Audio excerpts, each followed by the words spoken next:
my way kaay fii ma wax la loolu yow kaay fii ma wax la loolu yow imanata yo rombi na mbiko ma fi mon cœur mon malaya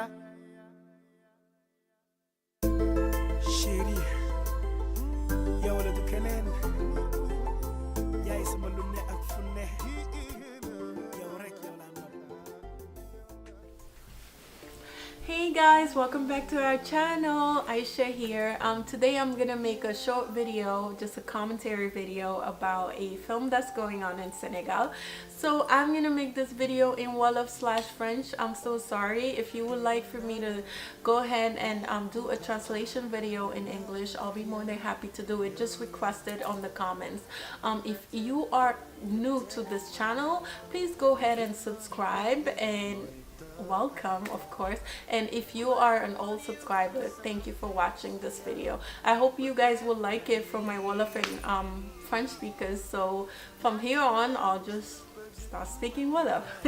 Salam alaikum, mbokk Sénégalais, avec tous les gens tout autour du monde qui parlent le Wolof et puis français.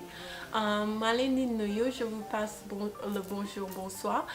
Aujourd'hui dama bëggoon def benn vidéo bu ndaw du jël temps daal vidéo jox leen sama commentaire sur une série qui se passe au Sénégal, wax leen nan la ma impacté personnellement, lu tax daal mu neex ma, et puis bañ a wax trop. La série dont je parle c'est Idole. Pour ñu koy seetaan xam ngeen ne c'est une série très intéressante et actuellement dafa nekk pause parce que saison 4 moo jeex. Saison 4 guys, saison 4. Donc saison 5 bi mooy ñëw et j'ai hâte de le voir, j'ai hâte de voir leneen lan la ñuy indi. Donc lu tax Idole mu neex ma, Idole daf ma neex parce que non seulement dafay wax fiction la, c'est pas une réalité, mais genre film boo gën a xam ne les fiction boo gën a xam ne dafay indi ay sujets qui sont réels sur la société sénégalaise, réels si ki nga mënta nekk daal boo ko seetaanee tu te vois dedans. Donc spécialement soo koy seetaan ba dof bi ñëw.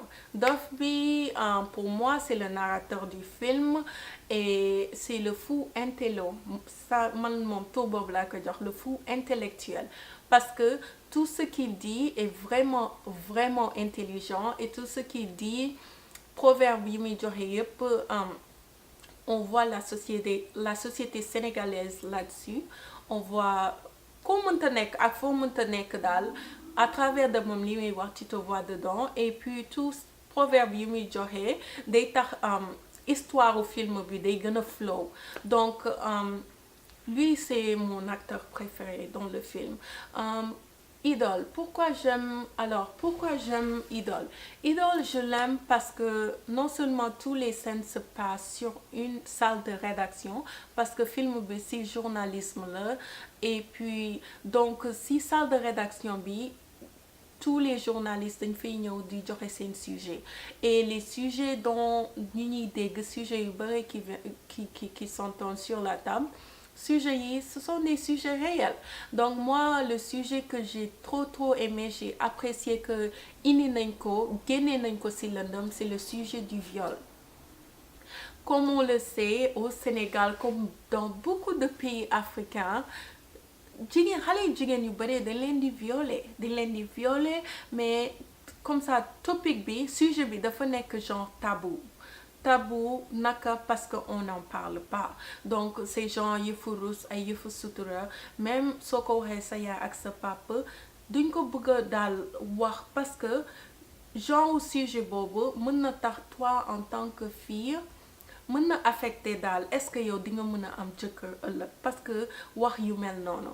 Et moi je pense que le fait que Idole indi na ko génne na ko ci lëndëm, indi ko ci jusqu'à ci biir télé, loolu day commencer petit à petit di éduquer société sénégalaise yi, di éduquer les mamans et les papas ou bien tantes yi, pour commencer vraiment déglu xale yi, déglu li ñuy wax, parce que un sujet comme le viol nga xam ne wax nga ko say parents et puis ils ont rien fait parce que dañoo bëgg sutura et puis bëgguñu wax yu mel noonu génn mën na tax xale bu jigéen bi elle-même mën na màgg nekk beneen genre nit nga xam ne elle-même elle se comprend plus mën na dem tourner nekk prostituée mën na tourner di def yu kenn xamul tout ça à cause de li ko jotoon ba mu nekkoon xale et puis mu adressé ko à ses parents et puis dara génnu si daal kenn waxu si ki ko def mi ngi foofu kooku dara jotu ko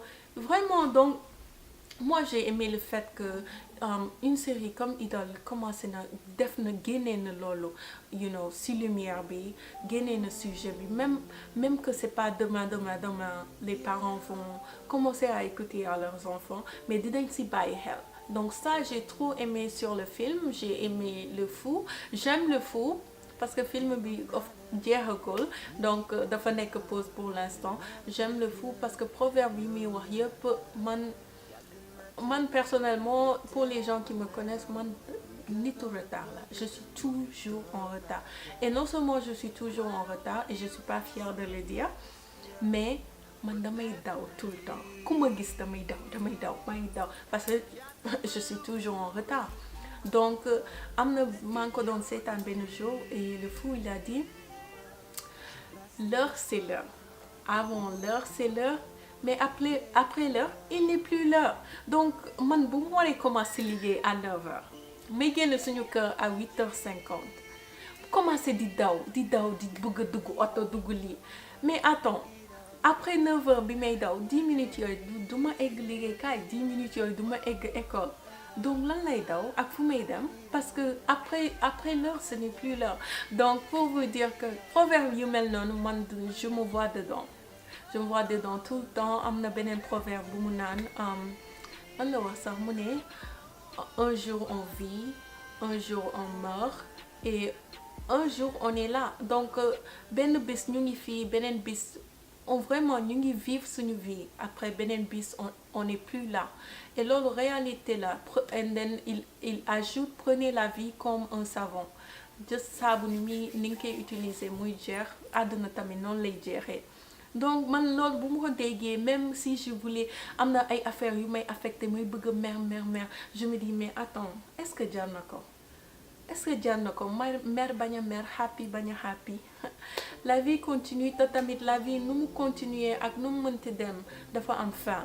Donc je commence à me faciliter la tâche sur ma vie nga xam ne affaire yu bari yi ma doon affecté avant dama siy bàyyi xel di let go di no stress daal. Donc loolu Idole moo tax proverbe yu mel noonu que danga koy xam mais nga koy seetaan film mu lay rappeler ça aide. Donc j'ai vraiment apprécié ça sur le film. Donc ñu ngi ça continue saison 5 mi ngi ñëw j'ai hâte de le voir. Je sais pas leneen lan mooy ñëw malheureusement bëgguma ko yàkkal pour ñi ko seetaanagul parce que vraiment dem leen YouTube dem leen seetaan ko. Donc je vais pas donner trop de détails là-dessus. Donc fii laa yem les vidéos bi vidéo est vraiment pour dire que Idole c'est une série très intéressante. Dem leen ngeen seetaan ko vraiment dem leen ngeen seetaan ko et xawma lu tax gisuma ci commentaire yu bëri gis naa commentaire sur la vidéo mais gisuma nit yi génn en parler et puis donc moi je suis là j'en parle. Ok, donc thank you, merci d'avoir regardé cette vidéo. J'espère que vous avez aimé. Please abonnez-vous sur la chaîne, laissez-nous des commentaires. Man quand je suis pas à l'école ou bien au boulot, hey, moi je regarde mes messages et je vais vous répondre. Donc laissez-nous des messages. Boo leen bëggee ñu def ay yeneen vidéo jox leen ñu ay idées lan ngeen bëgg a ñu wax on est prêt pour faire tout ça. Donc là où vous êtes, je vous dis bonsoir. Have a great day and I'll see you in the next video. Bye. Ciao.